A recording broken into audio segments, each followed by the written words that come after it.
திரு ரவீந்திரன், எப்படி கையாளுது திரு எடப்பாடி பழனிசாமியை பாஜக, திரு அமித்ஷா போன்றவர்கள் எப்படி கையாளுகிறார்கள்? செங்கோட்டையனை வச்சு கையாளுறார்.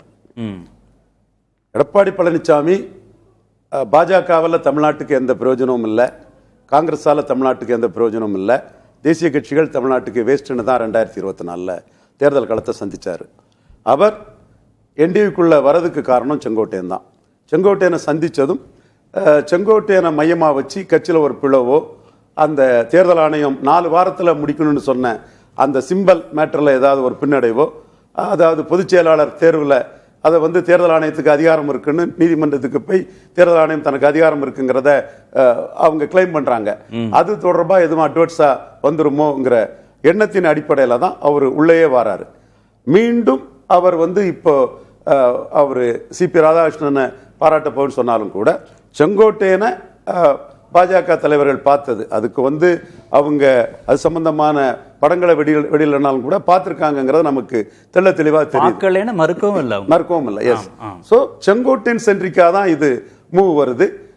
இந்த மூவ்ல அவர் அமித்ஷா பார்க்கும்போது இது தொடர்பா அவருக்கு அவர் நினைச்ச இது கிடைக்கல. இன்னொன்னு வெற்றி இல்லையா திரு எடப்பாடி பழனிசாமி திரு அமித்ஷா சந்திப்புல எடப்பாடிக்கு வெற்றி இல்ல. வெற்றின்னா ஆக்சுவலா சீட் ஷேரிங்கை பற்றி அமித்ஷா சொல்லியிருக்கலாம்.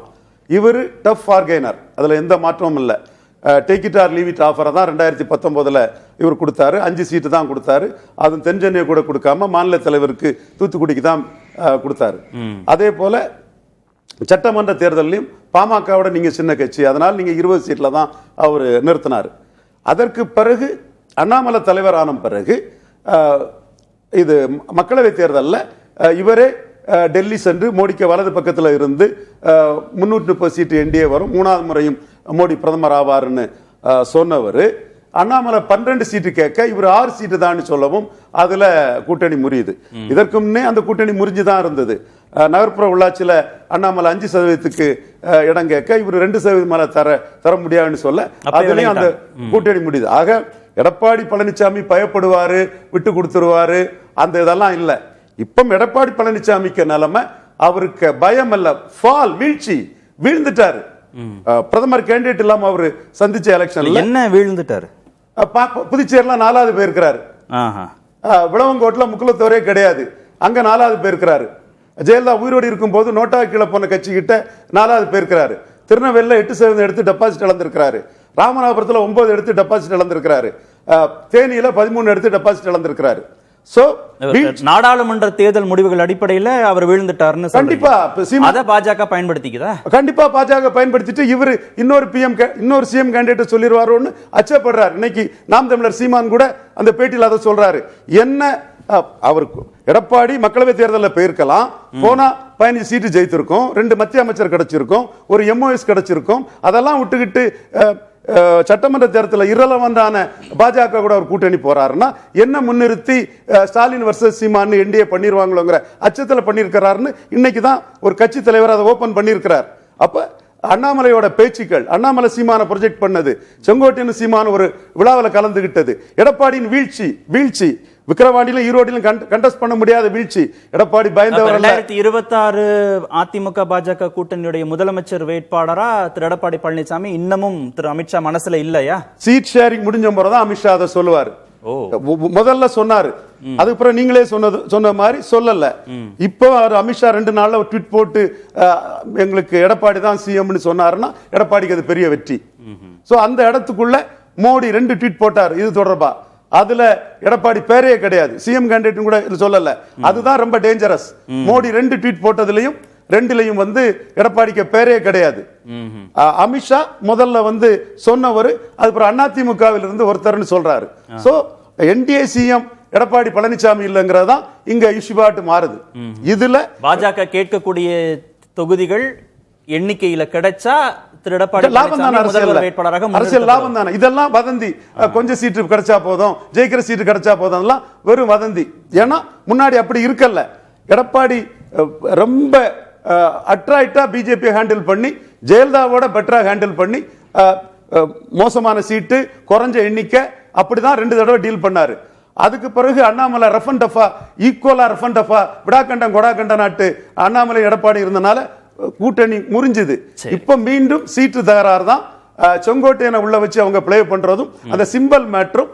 எடப்பாடி பழனிசாமி தன் பலகீனத்துக்காக போறாரு, தோத்து போனதுனால போறாரு, பயந்து போய் போகல. ராம்கி, பாஜக தமிழ்நாட்டில் எந்தெந்த இடங்களுக்கு பலமா இருக்கு நிச்சயமா அமித்ஷாவுக்கு தெரியும். கடந்த நாடாளுமன்ற தேர்தலில் ஒரு 10 இடங்களில் மட்டும் குறிவைத்து போட்டியிடதான் அவங்களுக்குலாம் ஒரு திட்டம் இருந்தது. இன்றைக்கும் வந்து எல்லா கட்சிகளுமே தெரிஞ்ச விஷயம் நகரங்களில் எந்த அளவுக்கு பாஜக செல்வா இருக்கு. ஒரு சில இடங்கள்ல அதிமுகவுடன் சேர்ந்து நின்னா அது ஒரு பெரிய ஸ்பாய்லரா இருக்கும். ஸோ அந்த இடங்களில் பாஜகவை பின்னுக்கு இன்ஃபேக்ட் அதை மறைத்து விட்டு அதிமுக முன்னணி நீக்கும். அப்படிப்பட்ட சில தொகுதிகள் இருக்கு. அதனால வந்து எத்தனை தொகுதியில் எங்க இருக்கணும்னு பாஜக ஒரு நல்ல ஒரு ஸ்ட்ராட்டஜி தொகுதி எண்ணிக்கையை தீர்மானிக்கக்கூடிய இடத்துல திரு எடப்பாடி பழனிசாமி இருக்காரா இல்ல திரு அமித்ஷா இருக்காரா? இல்ல 2 பேர் இருக்காங்கன்னா எடப்பாடியை தவிர்த்து விட்டு நீங்க பாஜகவுல 2021 திரு எடப்பாடி தான் இருந்தார் அந்த இடத்துல. இவ்வளவு தொகுதிகள் உங்களுக்கு கொடுக்க முடியும் அப்படின்றதுல அன்னைக்கு இருந்தார். ஆனா அந்த 4 வருஷத்துல அதுல இருக்காரா? இன்னைக்கு வேற அல்டர்னேட்டிவ் இல்லையே. நீ இப்ப எடப்பாடி தான் மட்டும்தான் இருக்கானா, வேற அல்டர்னேட்டிவ் யாரும் இல்லையே. அதாவது நீங்க பாஜகவை எடப்பாடியை கொண்டு போய் நீ களத்துக்கு போகணும்னா எடப்பாடிக்குள்ள தான் போக முடியுது. வேற யாரும் அல்டர்னேட்டிவ் இல்ல.